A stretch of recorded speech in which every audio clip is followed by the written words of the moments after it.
The 49ers are not done yet.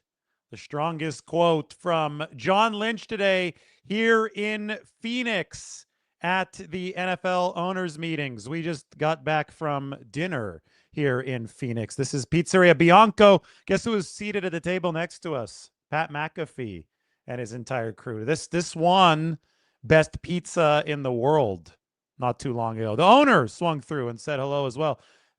That pizza right there had some pistachios and onions on it. It was insane. And of course, there's Zach. Pat McAfee loved his tank top. Zach, my good friend here in the Phoenix area. It was awesome. First day here in Arizona gave us some excellent 49ers insight. We are about to tackle all of it. This is now up on the San Francisco Standard. What we learned from John Lynch. I gave you guys the Waymo update immediately after this morning's conversation with John Lynch. Now we can go further into things, break them down, especially we can talk about the 49ers offensive line, because I think that the not done yet quote from John Lynch, I do believe that it points to a possible acquisition of Joel Bitonio if he does decide to keep on playing. And those of you unfamiliar with Joel Bitonio, he's been one of the great guards in the NFL over the course of the past decade and a half, has been with the Cleveland Browns for all of that time. His first season in the NFL was 2014.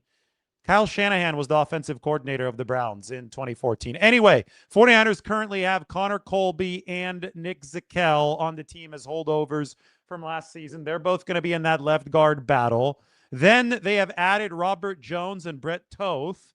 Although, as you can see here, John Lynch today said that Toth is probably best suited to play center, although he will fit into that left guard competition.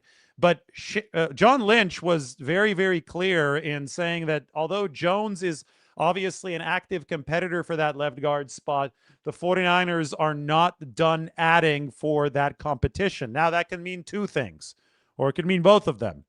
The NFL draft is coming up next month.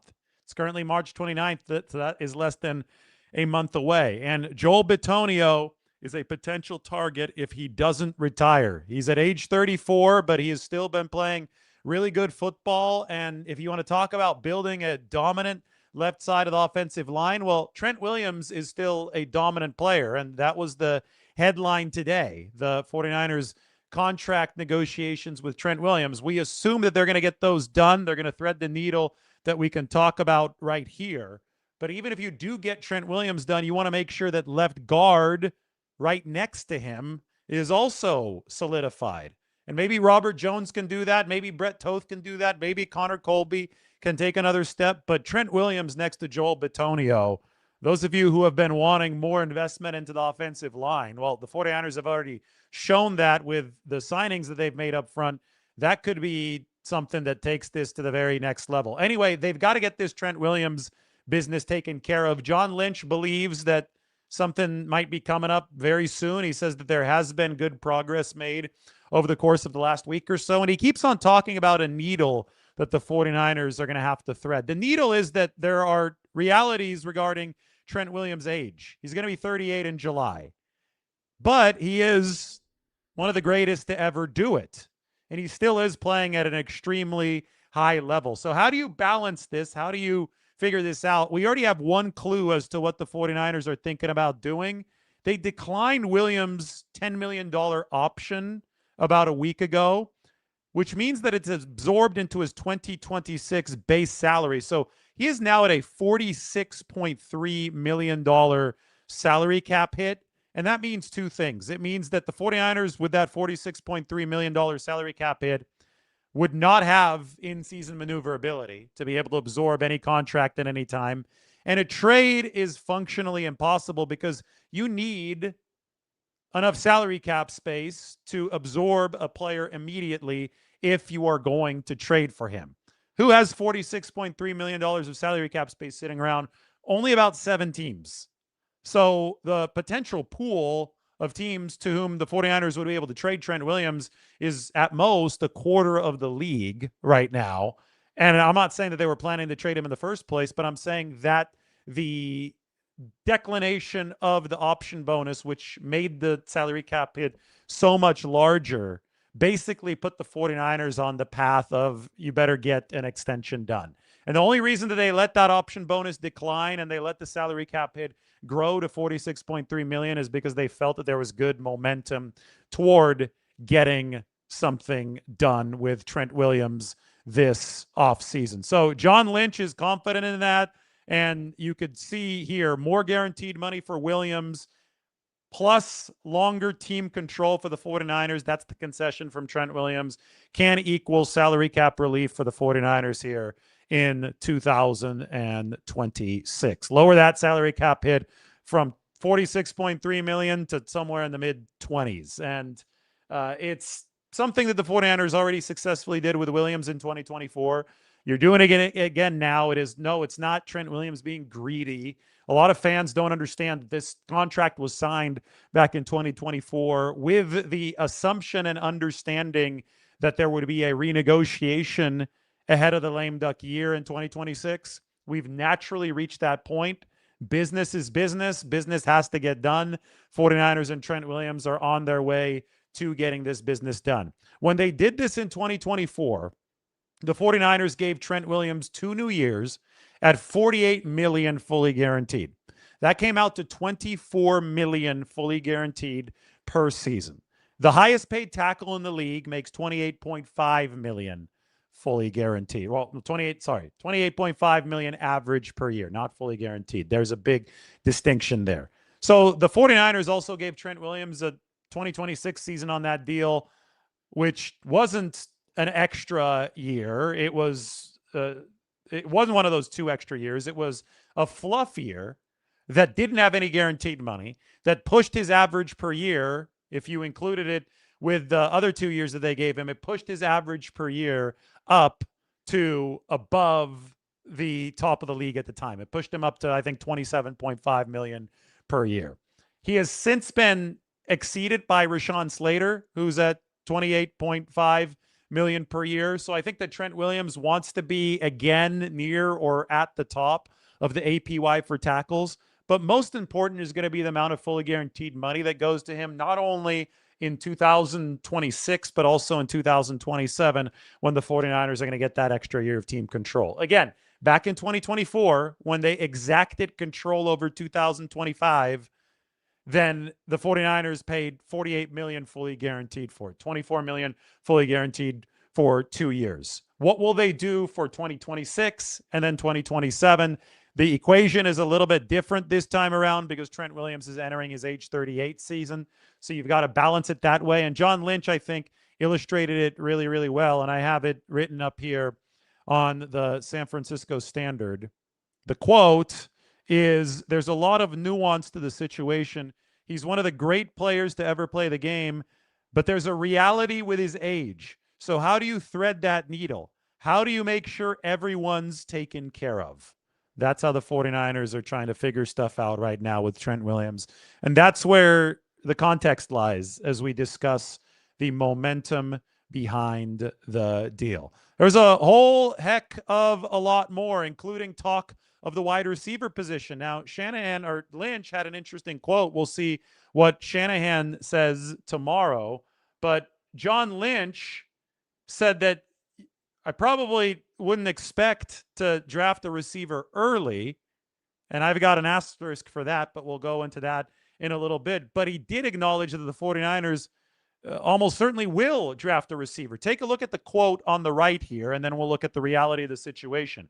But he said at that position, the way the price tag has gone on those guys, it's probably healthy business to try to add them as much as you can in these drafts. 49ers currently have 6 picks in the 2026 draft. So you've got the immediate present right now for San Francisco. They have replaced Jawan Jennings. They're not going to bring him back. It would take an absolute miracle. Jennings probably would have to take something close to the league minimum to return to the 49ers in 2026. Maybe the situation changes in 2027, but John Lynch essentially issued the public goodbye today. He also talked about how happy he is that the 49ers now have Mike Evans and Christian Kirk. And what might have been a not so veiled shot at Brandon Ayuk, John Lynch said that it's very nice to have 2 grown men in that wide receiver room. So that comprises the present of the 49ers wide receiver room. Ricky Pearsall, of course, he actually is the only receiver under contract past 2026 who has scored a touchdown in a 49ers uniform. Brandon Ayuk, I'm not counting in there because San Francisco obviously plans to jettison him. But because Pearsall's the only one with that type of success under his belt, then you could see that there's a looming cliff for San Francisco. After 2026, Demarcus Robinson's no longer on the team. Mike Evans might only be a one-year arrangement. Christian Kirk is only a one-year deal. And guys like Jacob Cowing and Jordan Watkins, as I just said, they haven't scored a touchdown in a 49ers uniform yet. So you're going to need wide receiver talent to replenish the well beyond this season, and it could probably even boost you for this season. And as John Lynch just said, receivers are so expensive once they get to their second contract. The way the price tag has gone on those guys, it's probably healthy business to try to add as many of them as you can. Now, although John Lynch did suggest that the 49ers wouldn't pick a receiver up high, they have hosted or are planning to host 3 receivers who might be drafted in the first round as part of their top 30 visits. Casey Concepcion out of Texas A&M, Omar Cooper Jr. out of Indiana, Denzel Boston, the big target out of Washington, who a lot of people say reminds them of Mike Evans. I will remind you that at the NFL Combine in 2023, I asked John Lynch, do you guys plan to make a big investment in the defensive tackle position? Just straight up asked him because that was the biggest weakness of the 2022 49ers was defensive tackle, pass rushing wise there. And I thought that the 49ers might attack it in 2023 via free agency by spending a lot of money there. And I asked John the pointed question, is that a position where you think that bigger investment might be necessary? And he just said, no, I don't think that we have enough money to do that. I don't think it's going to be possible. I think that we're going to have to make do through the draft and make do through who's already in our building. Well, 10 days later, the 49ers broke out the checkbook for Javon Hargrave. $21 million per year up to $84 million over 4 years for Hargrave.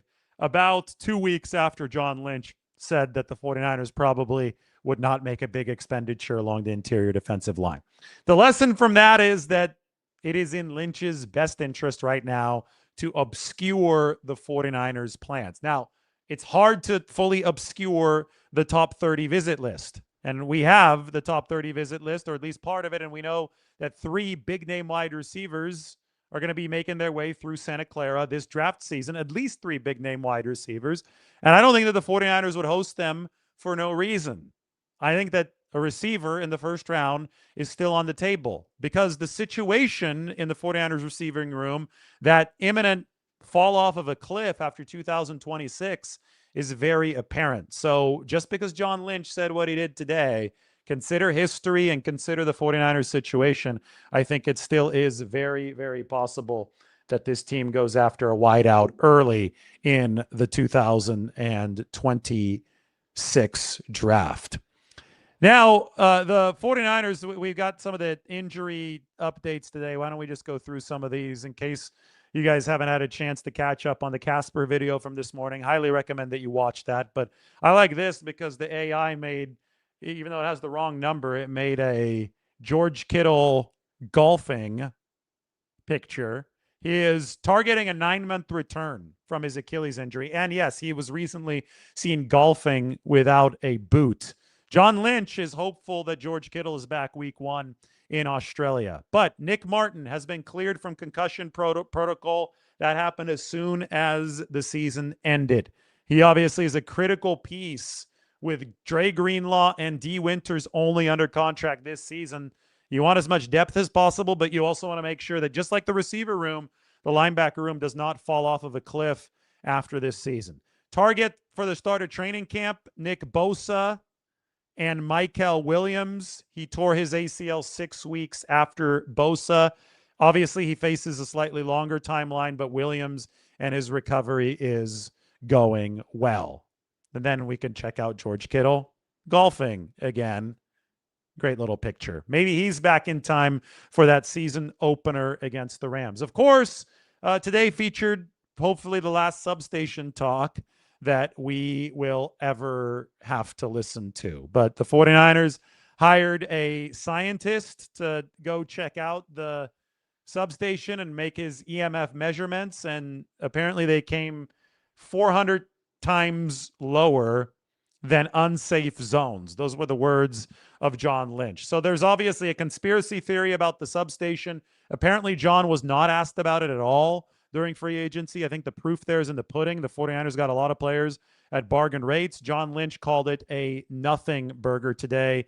The independent scientist confirmed what I think anybody with a brain knows, that wasn't a thing, but unfortunately it had become a thing on social media, and it threatened 49ers free agency, but it did not succeed with that threat. Now, there was a real threat to the 49ers. The NFLPA report card, which is based on player polls, had the 49ers ranked 21st in training facility quality and 25th in training staff quality.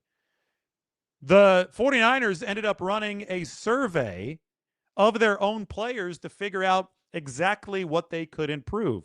And they found that more one-on-one instruction was wanted from their players. So the 49ers are in the process of hiring 3 additional physical therapists to their staff. They will now be at the top of the NFL when it comes to how much one-on-one attention. So basically, physical therapist to player ratio. The 49ers have made it a goal. They're unafraid to spend money this offseason to bring themselves into the top ratio in the entire league. They're also spending $9 million to renovate mainly the aquatics facilities inside the training rooms. So that's cold tubs, hot tubs, pools. There used to be a bigger pool, for example, at the 49ers facility, and some money is probably going to go back to make that a reality again. Christian McCaffrey spends a whole heck of a lot of time trying to recover in the water. I can tell you the hotel I'm staying at here in Phoenix, it's got a nice cold tub. I use the biggest natural cold tub in the world, which is also happens to be the biggest air conditioner in the world, the Pacific Ocean. When I swim in the San Francisco Bay, it allows me to stay in shape. It allows my muscles to stay fresh. I think football players think of it in a similar way. The 49ers obviously had a high injury rate last year. They've had a generally high injury rate over several seasons, but last year it quite literally derailed their season. Then they saw the NFLPA report card, and they said, well, the players are saying that this training room leaves a lot to be desired. The players are saying they want more one-on-one instruction. So they have invested in the problem, and we will see if this helps fix the problem. We'll see where the 49ers are in terms of grades next year. Here is the exact investment: $9 million expansion, upgrading the hydro areas, which are the cold and hot tubs, and the pool, which is frequented by Christian McCaffrey. And the 49ers are hiring 3 new physical therapists. You can see over here on the right, it's written at a 90-degree angle. I'm going to lean over and try to read the quote. Got to tilt my head here. We're dedicating the resources to where we feel like we can be better, and I think it'll be noticed and felt, John Lynch said. So, a lot of people had a lot of complaints entering this offseason. And I think you could boil it down right now. The 49ers have, in general, executed 3 pillars. They've made a bunch of impactful or potentially impactful signings or trades, additions, player-wise. You could start with Mike Evans, and you could go down to Osa Odighizuwa, and then you could talk about the depth of the offensive line, and they may not be done yet. John Lynch said they're not done yet, so we'll see what else remains for the 49ers up front. Then the 49ers turned around and I think have done what they can to tackle the injury issue head on. They have literally invested over $9 million into facilities and into the training staff, the more physical therapists. When they actually studied the issue, they saw that they probably needed more one-on-one attention. And, as silly as it was, they did hire a scientist to come in and take EMF measurements. And I know that there were people who subscribed to the substation theory, and I know it was annoying to the 49ers, but they had to go and investigate it to do their due diligence ahead of free agency in case a player or an agent did ask about it, and they found that the levels were totally safe and everybody can carry on with their lives, and the conspiracy theorists can put their tinfoil hats away. But the 49ers tackled all 3 of those things over the course of this offseason. Now, Number 4 is going to be the NFL draft. And you could argue that free agency, which was one of the first 3 things, isn't yet in the books. So the 49ers, that's why we go back to Joel Bitonio and a potential late stage add to this offensive line. They're going to remain active on that front. But the NFL draft is next. And that's why these owners' meetings, I always like to say that we are shifting from free agency to draft season with these meetings. It happens right in between both of those events. And now we're going to be starting to talk about prospects, and we're going to start to talk about how the 49ers can fill out the rest of their roster for this 2026 season. Still have plenty of open spots, still have plenty of salary cap space to continue moving.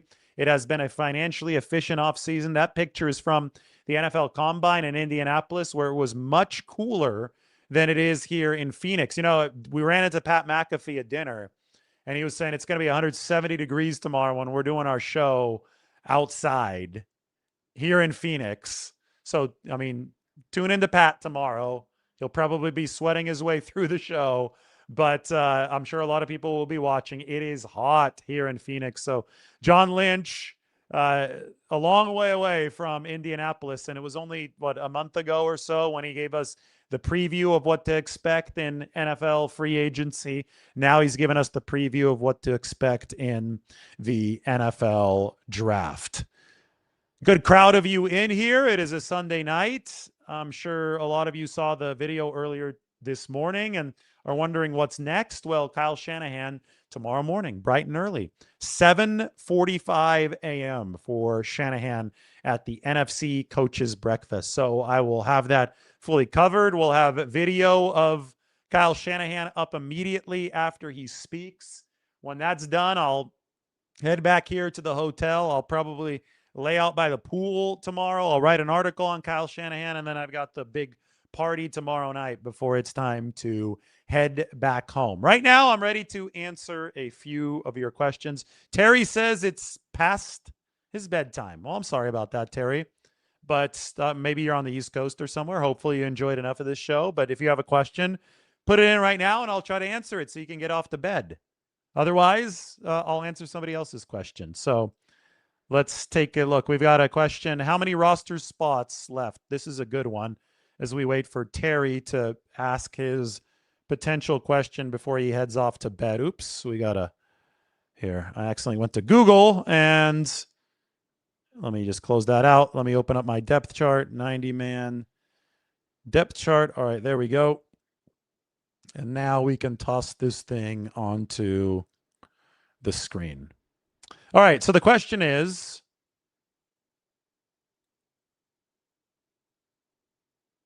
how many open roster spots left for training camp? How many filled by the draft? Well, I've got 52 of 53 53-man roster spots filled right now on here, which is interesting, which means there's going to be a lot of competition, which is exactly the way that you want to set it up. But we can look at positions where the 49ers might have a few more opportunities. Right now, they're extra stacked at linebacker, and Nick Martin has been cleared, so we can remove him from the injury shade. In fact, now that Nick Martin has been cleared, I would say that he is, we'll put Nick Martin over here. We'll put Garrett Wallow as the backup weak side linebacker, and we'll put Luke Gifford all the way out here. I don't think the 49ers are going to carry 7 linebackers. I think they carry 6 at most. There could be a trade at linebacker. That is not out of the question. D. Winters is entering his final year under contract, but I think you open up a roster spot, long story short, at linebacker. I think that you have openings along the defensive line because I only have 8 listed. Even if all 8 of these guys are healthy, by the time that this is cut down to 53, there's still going to be room for a draftee, a signee. Probably not enough money for Joey Bosa. John Lynch said that today, but there will be room for additions to try to make the team from that vantage point.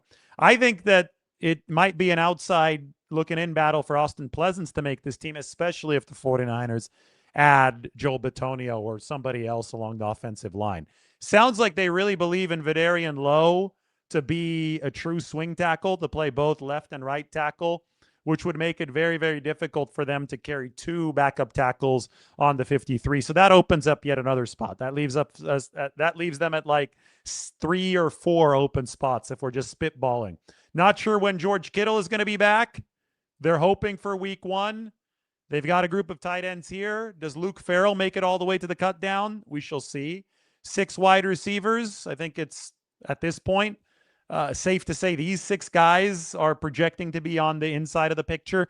But if they draft somebody as we expect them to, all of a sudden that picture can change and somebody like Jacob Cowan can be fighting for a spot on this football team. Typically, they've liked carrying 4 running backs, so that creates a bit of a logjam as well. So it's going to be a competitive situation on this 49ers roster. I think to answer your question, I only see about 3 or 4 open spots, and they have 6 draft picks this year. So it's good that they filled most of this through free agency. Last year, you could have afforded and you needed to have some more room on the roster because you had 11 draft picks. But last year, it was different. The goal and the construction of the challenge for the 49ers in 2026 is very different than it was in 2025. And that's exactly what you want to hear. If you're a 49ers fan, it means they've taken the next step in building this football team. Eric Gomes wants Kenyon Sadiq, the Oregon tight end. And if Kenyon Sadiq comes aboard, well, Luke Farrell might not be on this football team next year. They don't owe any more guaranteed money to Luke Farrell. His option doesn't trigger until a bit later. This is water, I promise. It's not beer. It looks like a can. It is water. Water in a can is always funky, but we do have some of that here. The NFL draft is at the end of next month, toward the end of April, like April 23rd, I want to say. Where is the draft this year anyway? I never go to the actual draft. I'm at the team facility, so somebody will know where the draft is. That's more of a fan event. The teams, they also don't go. They run it from the war rooms at their respective facilities. I don't know if Sadiq will be available at 27, but I know that 2 prominent draft writers have already mocked him to San Francisco. I think Todd McShay and Daniel Jeremiah, right? So that does at least make you open your eyes.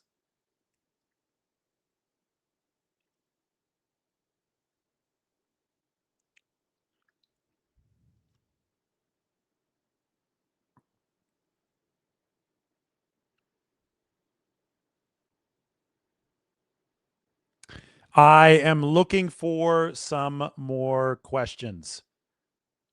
Eric Gomes is excited that Sadiq might be available.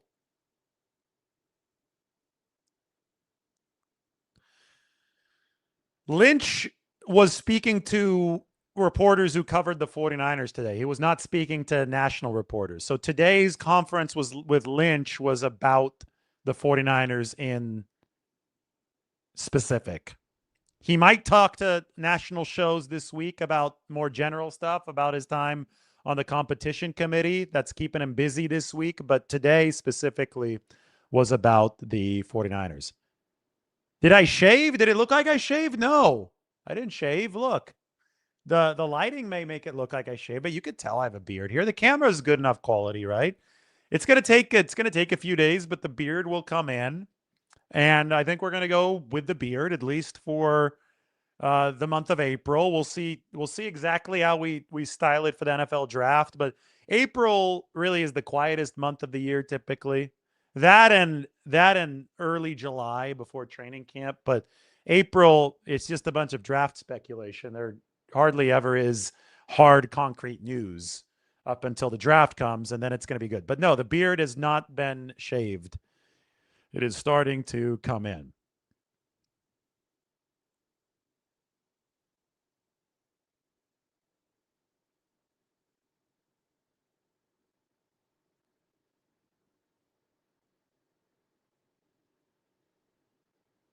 You don't want any gray in the beard? How old do you think that I am? I thought you were supposed to go to bed, Terry. I thought you said it was your bedtime like 10 minutes ago. Now you're making specific requests like don't shave the beard or no gray in the beard. It's your bedtime, man. I don't know. I can't deal with this anymore. I don't think you have to worry. Trent Williams should be re-signed by the 49ers. We've got people requesting full beard. I think that we're going to go for it. Do I think that Sebastian Valdez will get to play this year? We'll see. I want to see that they have quite a bit of room right now for spots along that defensive line. Like, look, they need another defensive tackle. And if they don't add one, then either Evan Anderson, or Sebastian Valdez are the in-house options to be able to win that spot. So I think there's a good chance that the Hulk can take that next step for the 49ers. But we'll see who they add in the draft. Obviously, I think the defensive end is something that the 49ers should be looking a little bit harder at because of the retirement of Bryce Huff. And you've got injuries to 3 defensive ends. They have added or re-added Sam Okawanu, who was a solid player for them last year. He's not a needle mover, but he was a good snap eater for the 49ers. So we'll see what they do at defensive tackle moving forward, and then we can handicap Sebastian Valdez's chances. All right, everybody say good night to Terry. Terry seems like a good guy, so we're going to say good night to him wherever he's at. Bye, Terry. Thanks for all the comments. He might be trying to sell beard dye, but I don't see any grays, and even if there were, I would totally embrace it. I think it gives you like a more mature look. It gives you a more weathered look. You want to look like you've got some battle scars. You don't want to just look like you've gone through life without having to go through any adversity. So I wouldn't mind a few gray hairs. I think I even have a few like gray chest hairs, and that's all good. It's better than not having any. So it's all good. Yes, gray makes you look more distinguished, like a distinguished gentleman. I think it's almost time for me to go to bed because Kyle Shanahan is going to be early tomorrow morning. So I think it's time to start packing it in. Everybody, thanks for watching. It's been a fun one.